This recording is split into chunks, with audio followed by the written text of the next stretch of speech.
चलिए, good morning. ठीक है, हम लोग जो है पढ़ रहे थे कि भारतीय संविधान का जो है वो संवैधानिक विकास किस तरह से हुआ, और इसमें हम लोग शुरुआत किए थे रेगुलेटिंग एक्ट से, उसके बाद पिट्स इंडिया एक्ट पढ़े थे। ठीक है, आज के क्लास में हम लोग पूरे चार्टर एक्ट को पढ़ेंगे। दरअसल चार्टर एक्ट होता क्या था कि ये ब्रिटिश संसद के द्वारा भारत में जो ईस्ट इंडिया कंपनी काम करती थी तो उसके अधिकारों को ये दिया जाता था कि किस तरह से वो यहाँ पर काम कर सकती थी। तो उसके जो काम करने का अधिकार था ब्रिटिश सांसद के द्वारा जो नियम बनाकर पास किया जाता था, उसी को चार्टर एक्ट कहा जाता है। ठीक है, तो चार्टर एक्ट जो है आपका 4 चार्टर एक्ट है, 1793 का, 1813 का, 1833 का और 1853 का।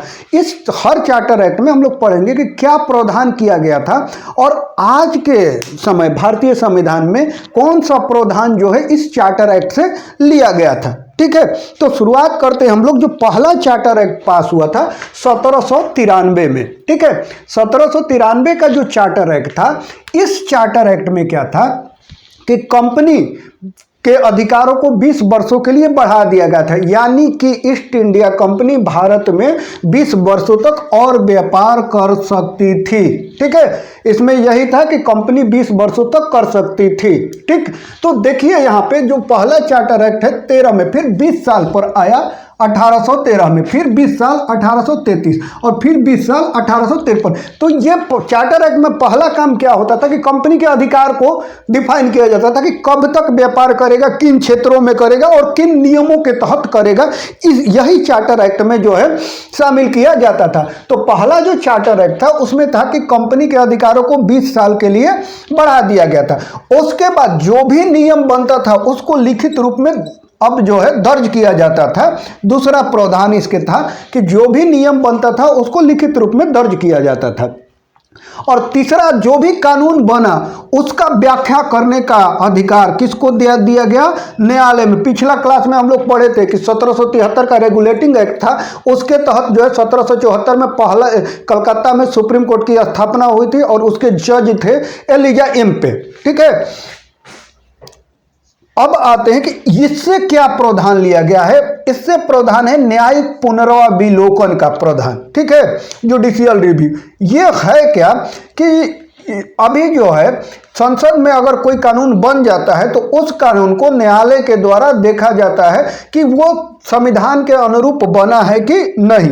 अगर नहीं बनता है तो उस कानून पर संसद के न्यायालय के द्वारा रोक लगा दिया जाता है। तो इस चार्टर एक्ट 1773 से भारतीय संविधान में अभी जो बाकी शामिल है वो क्या है? न्यायिक पुनर्विलोकन। समझ गए? तो ये चार्टर एक्ट था, इसमें बहुत ज़्यादा चेंजेज नहीं हुआ था, जो पहले चल रहा था वही, केवल बस उसके समय को बढ़ा दिया गया।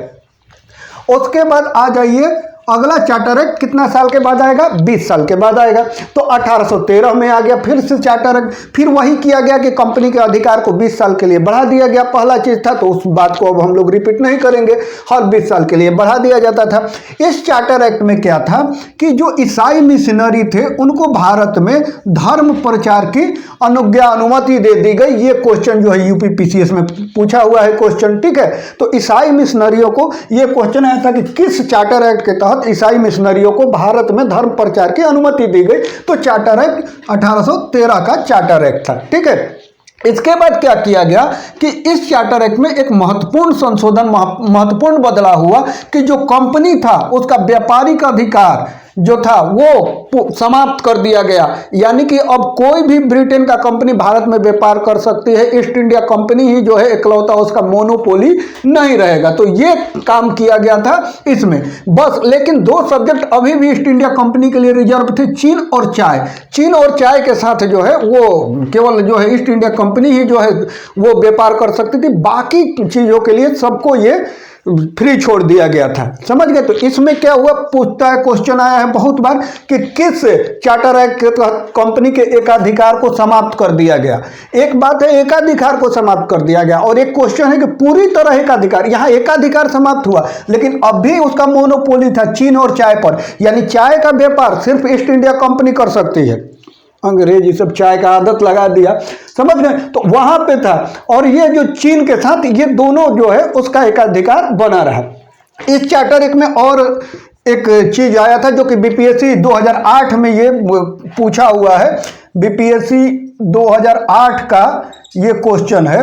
क्वेश्चन है कि भारतीयों के शिक्षा पर प्रति वर्ष कितना खर्च किया जाना था।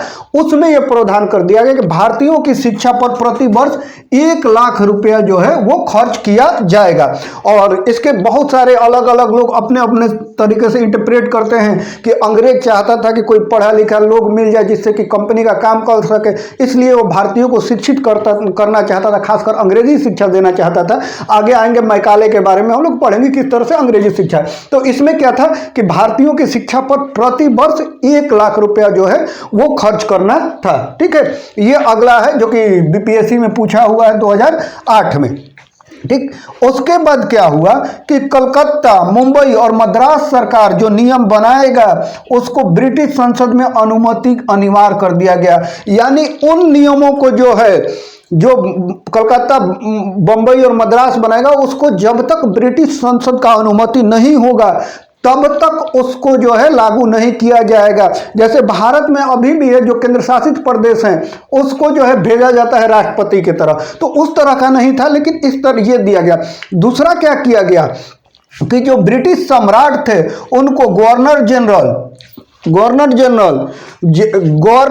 और न्यायाधीशों की नियुक्ति का अधिकार दिया गया।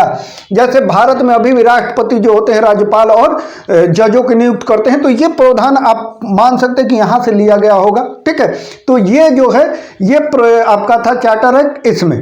ठीक है, चार्टर एक्ट 1813 में। ठीक, अब अगला फिर कब चार्टर एक्ट आएगा? अब अगला चार्टर एक्ट आएगा आपको 1833 में, यानी कि हर 20 साल पर चार्टर एक्ट आता था। तो अगला चार्टर एक्ट हम लोग का क्या आया? 1833 में। इस चार्टर एक्ट में बहुत सारे रिफॉर्म हुए थे, बहुत सारे एडमिनिस्ट्रेटिव रिफॉर्म हुए थे, और साथ में सोशल रिफॉर्म के लिए ये जो है चार्टर एक्ट जाना जाता है। ठीक, तो आते हैं हम लोग कि इस चार्टर एक्ट में क्या था। सबसे पहले 1833 के चार्टर एक्ट में क्या किया गया था कि बंगाल के गवर्नर जनरल को भारत का गवर्नर जनरल बना दिया गया। ठीक है, यानी बंगाल के जो गवर्नर जनरल थे अब पूरे भारत के गवर्नर जनरल होंगे, समझ गए। और इसके बाद ही भारत में शासन का केंद्रीकरण कर दिया गया। तो ये क्वेश्चन यूपीएससी में 2003 में पूछा हुआ है कि किस चार्टर एक्ट के तहत भारत में केंद्रीकृत शासन व्यवस्था स्थापित किया गया। तो ये जो है चार्टर एक्ट आपका 1833 का चार्टर एक्ट था, समझ गए। इसमें क्या किया गया कि बंगाल के गवर्नर को भारत का गवर्नर जनरल बना दिया गया, और पहले जो भारत के गवर्नर जनरल थे विलियम बेंटिक। ठीक है, तो पहले जो गवर्नर जनरल थे भारत के विलियम बेंटिक, यानी कि विलियम बेंटिक भारत के पहले गवर्नर जनरल, और बंगाल के आखिरी गवर्नर जनरल भी यही थे, विलियम बेंटिक। ठीक है, उनको जो है भारत का गवर्नर जनरल बना दिया गया। ठीक है, और शासन का जो है केंद्रीय स्वरूप यहाँ पर विकसित हुआ। ठीक, अब जब उनको भारत को गवर्नर जनरल जीजी, मतलब गवर्नर जनरल है, हम लोग यहाँ गवर्नर जनरल को शॉर्ट में यूज करेंगे जीजी। ठीक है, तो गवर्नर जनरल जो थे अब उनको, चूंकि भारत के गवर्नर जनरल बन गए, तो उनको जो है पूरे भारत में कानून बनाने का अधिकार दिया गया। ठीक है, यानी कि अब जो है गवर्नर जनरल पूरे भारत के लिए, पहले तो बंगाल के लिए ही बना सकते थे बंगाल, लेकिन अब क्या हो गया कि पूरे भारत में ये कानून बना सकते थे। और पहले गवर्नर जनरल भारत के विलियम बेंटिक, और बंगाल के आखिरी गवर्नर जनरल भी विलियम बेंटिक थे, समझ गए। उसके बाद आते हैं कि गवर्नर जनरल का जो पारित कानून था उसको अधिनियम कहा जाता है, एक्ट कहा जाता है। थोड़ा सा हम लोग यहाँ समझ लेते हैं, दो चीज होता है, जो पॉलिटिकल साइंस के स्टूडेंट है वो समझते होंगे, जो नहीं समझते वो भी समझ ले कि एक चीज होता है विधेयक और दूसरा होता है अधिनियम। ये अधिनियम होता क्या है और अधिनियम से विधेयक बनने का क्या प्रोसेस है, समझ गए। विधेयक क्या होता है कि नियमों का प्रारूप जो नियम बनने की प्रक्रिया में रहता है उसको विधेयक कहते हैं, और जब नियम बन जाता है तो उसको अधिनियम कहते हैं। जैसे मान लीजिए कोई कानून बनना है तो उसका फॉर्मेट जो है भारत में जो है मंत्रिमंडल जो है उसका फॉर्मेट तैयार करेगा, उसके बाद वो कानून लोकसभा में जाएगा, फिर राज्यसभा में जाएगा। जो फॉर्मेट तैयार होगा वो विधेयक होगा, लोकसभा में जाएगा तब भी विधेयक होगा, राज्यसभा में जाएगा तब भी विधेयक होगा, उसके पास आखिर में राष्ट्रपति के पास जाएगा तब भी विधेयक होगा। लेकिन राष्ट्रपति जैसे ही उस पर हस्ताक्षर कर देंगे वो विधेयक क्या बन जाएगा, अधिनियम। विधेयक मतलब विधि बनने की प्रक्रिया में, और अधिनियम मतलब विधि बन गया, नियम बन गया। तो अब जो गवर्नर जनरल बनाते थे उसको हम लोग क्या कहते, वो जो क्या कहा जाने लगा अब, अधिनियम। ठीक है, तो गवर्नर जनरल द्वारा पारित कानून अधिनियम। और अगर कहें अभी के सेंस में तो भारत के राष्ट्रपति द्वारा जो है पारित कानून उसको क्या कहा जाता है, अधिनियम। समझ गए। तो ये जो है आपका ये भी जो है क्वेश्चन पूछा हुआ है। उसके बाद क्या है कि गवर्नर जनरल के परिषद में एक परामर्श देने के लिए विधि सदस्य की नियुक्ति की गई। ये यूपीएससी 2003 में पूछा हुआ है कि कब जो है विधि सदस्य को जो है नियुक्ति की गई। तो ये जो है 1833 के चार्टर एक्ट में गवर्नर जनरल के परिषद में परामर्श देने के लिए एक विधि सदस्य की नियुक्ति की गई थी। ठीक है, इनका काम क्या था कि ये सरकार को सदस्य देते थे, परिषद की बैठक में भाग ले सकते थे, परंतु वोट देने का अधिकार नहीं था।